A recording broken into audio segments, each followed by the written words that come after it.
আসসালামু আলাইকুম, শুভ সকাল বন্ধুরা। চলে আসলাম তাবাড়িয়া হাটে জিলাপি আর চিতা পিঠা খাওয়ার জন্য।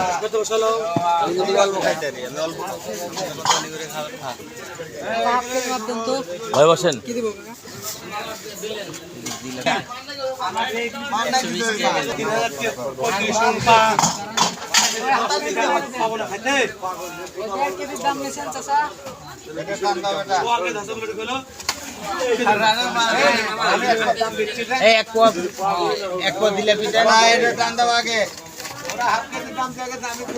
পিঠা ধরে পোয়া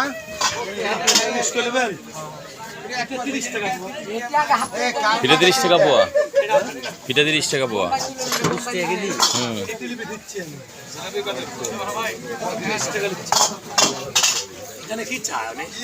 এক পা জিলাপি, এক পা হচ্ছে পিঠা দেন ভাই, 2 রকম মিলে।